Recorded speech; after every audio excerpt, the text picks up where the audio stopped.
周三是美国总统拜登预告的俄罗斯所谓入侵乌克兰的日子。俄方表示，为了消除西方疑虑，已经下令边境地区的俄军士兵撤回驻地营房。而当地时间周二中午，德国总理舒尔茨抵达莫斯科，展开外交斡旋，为乌克兰局势降温。据报，德方将向俄方提供长期具有法律约束力的安全保障的方案。此前访俄的法国总统马克龙也提出了法国方案，但未获俄方认可，因此舒尔茨的德国方案备受外界关注。据报道，舒尔茨在乌克兰首都基辅提出的谈判方案已经初步获得了乌克兰的认可。德国总理舒尔茨周一中午抵达乌克兰首都基辅，随即与泽连斯基总统举行了约2小时的会谈。舒尔茨表示，这次访问是在非常严峻的时刻进行的，德方愿为乌方提供1.5亿欧元的贷款，但这一数字与乌克兰希望的数十亿欧元相去甚远。值得注意的是，乌方当面向舒尔茨提出希望德国支持乌克兰加入北约和欧盟时，舒尔茨立即回绝称，现在还不是谈论联盟成员国问题的时候。在出发前，舒尔茨强调，德国坚持不向乌克兰提供军事援助，是因为法律不允许。但舒尔茨在基辅向泽连斯基承诺，将继续对乌克兰提供政治和经济支持。Here in Kiev, I am once again making clear Ukraine's sovereignty and territorial integrity are non-negotiable for Germany. Therefore, we expect clear steps from Russia to de-escalate current tensions. The German government is clear that further military aggression against Ukraine would have serious political, economic, and geostrategic consequences for Russia. I will emphasize that tomorrow in Moscow. 乌克兰总统泽连斯基在会晤中表示，俄乌边境危机是对欧洲和全世界前所未有的挑战。德乌双方磋商了在近期分别于巴黎和柏林举行诺曼底模式4方会谈的可能性。目前，乌克兰已经同意。舒尔茨接下来将到莫斯科征求俄罗斯的意见。诺曼底模式的最大成果是2015年达成的新明斯克协议，这是一个要求各方立即停止军事行动的协议，也被认为是解决乌克兰危机的唯一有效方法。联合国秘书长古特雷斯周一也强调，欧洲如果爆发战争的话，代价太高了。他当天也致电俄乌2国外长，表示除了外交，别无选择。深圳卫视注意到，德国总理舒尔茨在基辅访问期间，西方媒体还爆出一个大乌龙。乌克兰驻英国大使普赖斯泰科周一在接受英国广播公司采访时表示，乌克兰或在寻求加入北约的问题上保持弹性，以避免与俄罗斯发生军事冲突。在记者追问下，普赖斯泰科表示，在当前的威胁之下，乌克兰有可能会放弃加入北约。由于俄乌矛盾的核心就是乌克兰加入北约问题，因此乌克兰驻英大使这一表态受到欧洲舆论的高度关注。但普莱斯泰科随后发表声明表示否认，表示他的言论被曲解。乌克兰总统泽连斯基也在与舒尔茨的联合记者会上表示，加入北约早已经写入了乌克兰宪法。分析指出，2019年乌克兰的那次修宪埋下了现如今危机的重大隐患。Regarding the future alliance, our aspirations and missions, you know them perfectly well. We have some desire in our country, and in addition to this, we have a war in the east. Yes, we would like to join NATO, and it will protect our integrity. Безусловно, каким-то образом зафиксированный отказ Украины, подтвержденный отказ Украины от идеи вступления в НАТО, он, безусловно, это был бы шаг, который существенно способствовал бы формулированию более значимого ответа на российские озабоченности. 上周五，美国总统拜登向欧洲6国领导人预告，称俄罗斯将在2月16日入侵乌克兰。泽连斯基表示不相信2月16日将受到俄罗斯的攻击，并宣布将这一天定为乌克兰的团结日，下令全国挂国旗、唱国歌。但吊诡的是，英国首相约翰逊周一强调，俄罗斯正计划入侵乌克兰的证据非常清晰。约翰逊还呼吁西方国家团结起来，推进对俄经济制裁。外界则质疑英国为何选择在此时给俄乌局势添乱。不仅是英国，美国国务卿布林肯周一也宣布关闭位于基辅的美国驻乌克兰大使馆，将少量留在乌克兰的美国外交人员转移到远离俄乌边境的西部城市利沃夫。而在周日，欧安组织驻乌克兰特别监察团的美国成员也率先离开乌东地区，此举导致欧安组织监察团其他成员跟进撤离。乌克兰政府对此深感不满，认为这与美国与欧洲多次表态要力挺乌克兰的说法相违背。俄方也批评欧安组织监察团擅离职守，称监察团正被故意卷入华盛顿方面的军国主义狂热之中，并可能被当作挑衅工具。就是乌克兰处在这个俄罗斯和欧洲，而且还在美国的这个大国的这种操弄之下，所以说乌克兰自己是很难主宰自己的命运的。实际上，只有把自己的事情做好了，才能在这种大国博弈的这个漩涡之中才能立得住，而不是被其他的这个国家当成皮球来踢来踢去，或者说作为这个大国博弈之中牺牲的这个利益。乌克兰现在人心惶惶，当地媒体报道称，仅周六一天就有约20架包机和私人飞机搭载该国最有钱的一批富豪逃离。泽连斯基无奈之下，只得呼吁商人们发扬爱国主义精神，回到乌克兰。事实上，在多年军事冲突的阴影之下，乌克兰目前已经沦为全欧洲最贫穷的国家，人均 GDP 仅为俄罗斯的40%。德国媒体高度关注。舒尔茨访问莫斯科的时候，正值美国总统拜登上周五所预告的俄罗斯将于2月16日入侵乌克兰之前一天。德国之声就此采访了欧洲知名的俄罗斯军事分析师帕维尔·费尔根豪尔。他认为他无法预测眼前的状况，但随着天气变暖，地面解冻不利于坦克开动，战争变得越来越不太可能发生。为释放善意，俄罗斯国防部周二在德国总理舒尔茨抵达莫斯科之前宣布，由于西方国家担心俄罗斯即将开展军事行动，将部署在乌克兰边境附近数周的俄罗斯部队撤回驻地营房。相关行动通过铁路和公路2种方式同时进行。但对于俄军结束演习后这次回撤行动，西方媒体开始自行宣布西方获胜。美国《纽约时报》称俄罗斯正在放弃入侵乌克兰。对于西方媒体这些强行解读，俄外交部发言人扎哈罗娃表示，2月15日将成为西方战争宣传失败之日，而俄罗斯没费一枪一弹。西班牙《先锋报》指出，拜登的2月16日预言是美国版狼来了，自2014年以来就屡见不鲜。德国《南德意志报》则认为，美方很清楚这种谎言是一把双刃剑，但拜登政府仍然决意为这场信息战付出代价。曾在2020年参与竞选美国总统的民主党人、美国国会前众议员图尔西·加巴德则揭露，为了自身私利，美国拜登政府巴不得俄罗斯入侵乌克兰。Well, first of all, President Biden could end this crisis and prevent a war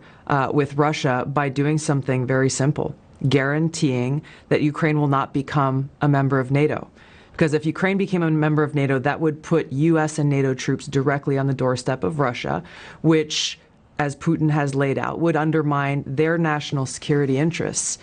They actually want Russia to invade Ukraine. Why would they? Because number one, it gives the Biden administration a clear excuse to go and levy draconian sanctions, which are a modern-day siege against Russia and the Russian people. And number two, it cements this Cold War in place. The military-industrial complex is the one that benefits from this. They clearly control the Biden administration. Warmongers on both sides in Washington have been drumming up these tensions. If they get Russia to invade Ukraine, then again, it locks in this new Cold War.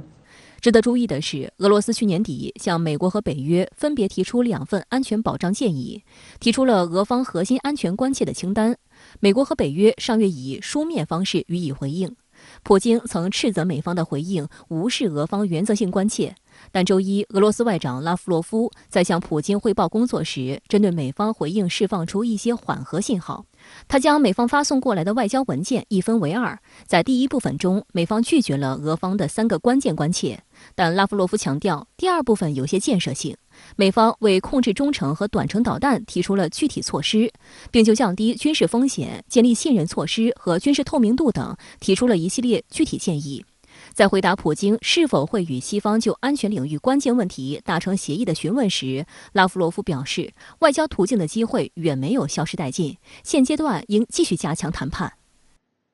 就在美国渲染俄罗斯将于周3对乌开战之际，俄海军从太平洋到大西洋展开了一系列大规模演习，展现实力。作为其中的一部分，短短1周内，已有包括潜艇在内的多艘俄舰艇通过博斯普鲁斯海峡进入黑海。土耳其方面甚至封锁该海峡5个多小时。俄国防部周2宣布，黑海舰队30多艘舰船在克里米亚半岛附近举行了联合演习。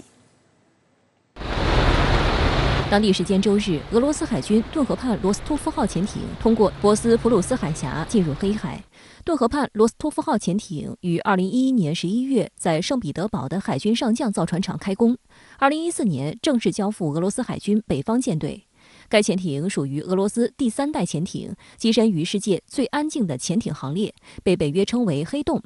该潜艇航速20节，最大潜深300米，40力45昼夜，人员编制为52人，潜艇水下排水量约为4000吨。据土耳其媒体报道，该潜艇从马尔马拉海方向进入博斯普鲁斯海峡，于12时20分左右由第一座海峡大桥下通过，朝黑海方向驶去。画面显示，顿河畔罗斯托夫号潜艇已浮出水面，士兵清晰可见，而近在咫尺的地方有多艘游船、小艇不断穿过。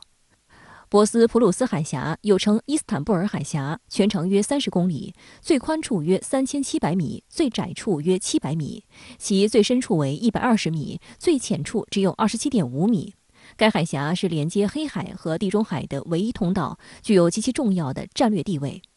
据悉，顿河畔罗斯托夫号潜艇进入黑海后不久，土耳其方面因一艘货船在通过博斯普鲁斯海峡时发生故障为由，对该海峡实施了5个多小时的封锁，禁止船舶通行。至于土耳其是否迫于北约和美国的压力，借此阻止更多俄军舰涌入黑海，外界不得而知。俄罗斯海军目前共有4大舰队，包括北方舰队、太平洋舰队、黑海舰队和波罗的海舰队。在过去短短1周内，由北方舰队和波罗的海舰队组成的一支登陆舰编队，也通过博斯普鲁斯海峡进入黑海。这6艘大型登陆舰分别是彼得·莫尔古诺夫号、乔治·波贝多·诺塞茨号、奥列涅戈尔斯基·戈尔尼加克号、克罗廖夫号、明斯克号以及加里宁格勒号。在过去几年时间里，俄海军登陆舰频繁穿梭于黑海和地中海，曾向叙利亚运输了坦克、装甲车和导弹发射车等大量武器装备，持续支援俄军在叙利亚的军事行动。目前并不清楚这6艘登陆舰把什么装备带进黑海，但这些登陆舰可容纳坦克、装甲车和其他设备，并将这些武器装备直接运到滩头。据估计，6艘登陆舰上可以装载2个海军陆战旅的军事装备。保住就是说在黑海上地区的这个控制权，防止就是说北约国家，经过黑海向乌克兰或者说这个进行施加一些影响。据俄国防部当地时间周2发布的消息，来自黑海舰队和其他舰队超过30艘各种级别的舰船，在克里米亚半岛附近举行了联合军事演习。演习科目包括舰炮射击、反潜行动和为舰队提供防空掩护等。根据俄罗斯武装部队2022年的训练计划，1月至2月期间，俄海军各舰队在多个辖区举行系列军事演习，总计有140多艘军舰和补给舰船、60多架飞机、1000件军事装备和大约1万名军人参演。而此次黑海舰队的军演就是其中的一部分。目的是演练保卫克里米亚半岛的海岸线、黑海舰队武装力量驻地以及国家经济和海上通信设施和海洋经济活动区，以抵御假想敌可能的军事威胁。有分析指出，俄海军在黑海方向增派兵力，主要还是震慑乌克兰及北约不要轻举妄动。在俄海军4大舰队中，曾经的黑海舰队可以用残破不堪来形容，但过去数年，在俄国防部的有意加强下，黑海舰队战力大为改观，正成为俄海军最为现代化的舰队之一。新型水面战舰和常规潜艇优先装备，而原本的老旧舰艇也纷纷得到了现代化升级。目前，黑海舰队已具备强大的海上战斗力，包括电子干扰、超低空掠过、海上拦截和近距离投弹威慑等，而且还具备了强大的对地打击能力。多艘水面战舰和6艘基洛级常规潜艇均具备发射口径巡航导弹的能力。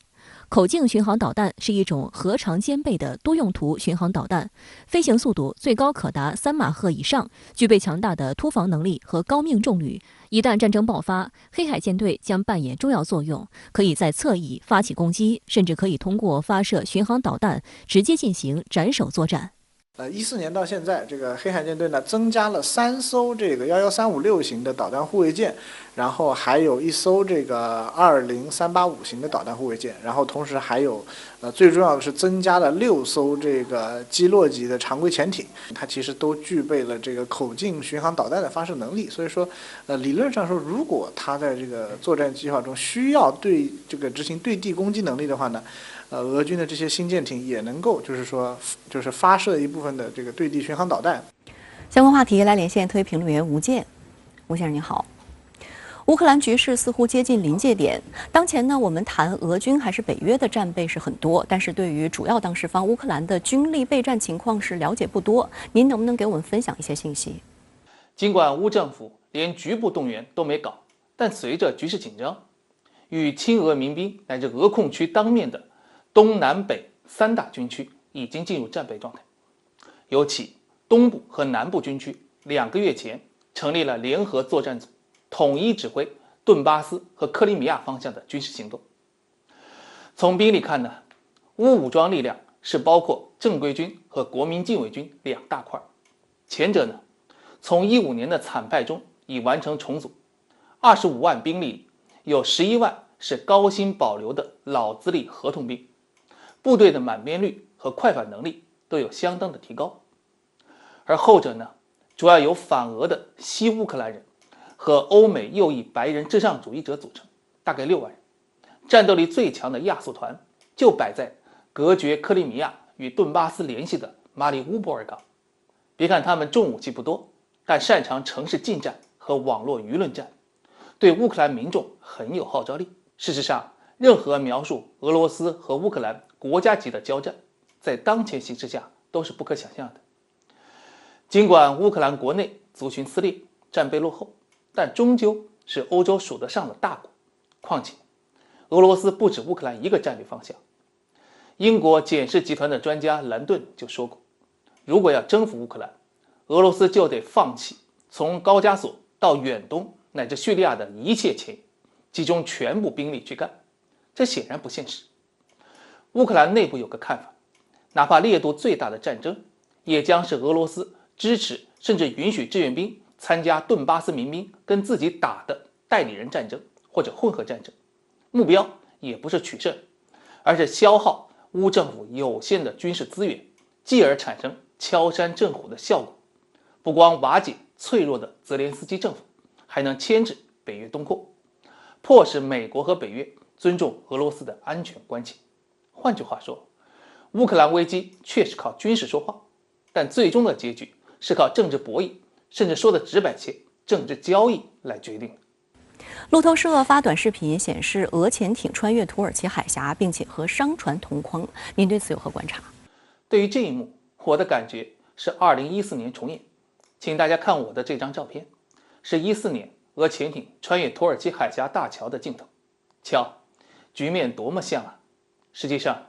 国力不充裕的俄罗斯是用混合战争手段把控局面。像这种携带1500公里巡航弹的636潜艇公开通过，当然有威慑效果，警告黑海周边的北约国家少管闲事。但问题的另一面，这类大杀器只能从北约成员土耳其控制的水域进入黑海，这不正是自曝短板吗？说明俄罗斯在持久作战方面并非资源丰富。我的观察，历次乌克兰危机，俄军至多只能集结的规模是乌军的2倍左右。而这种局面呢，随着乌克兰建立领土防御动员体系，双方的力量差距并非过分悬殊。前北约的盟军司令布里德洛夫就说过，俄罗斯全面进攻乌克兰会带来国与国的传统战争，对莫斯科来说是不可承受的。莫斯科能选择的是在不触发乌国内总动员以及北约军事干预之下的秘密战略，也就是帮助俄罗斯族聚居区顿巴斯和自己控制的克里米亚之间连成一气，获得经济生活所赖以支撑的出海口和陆地走廊。不得不承认，俄罗斯内心未必想陷入乌克兰泥潭。像克里米亚回归8年，它累计投入超过400亿美元，可还没有尽头。如果再算上西方制裁的包袱，俄经济受到巨大拖累。好的，也谢谢吴先生跟我们共同在线分享您的观点，谢谢。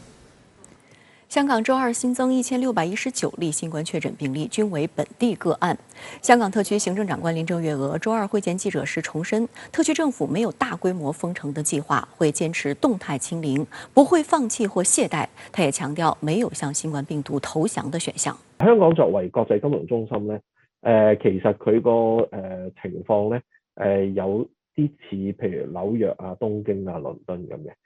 我哋做呢個即係所謂封城咧，其實一定要考慮就係話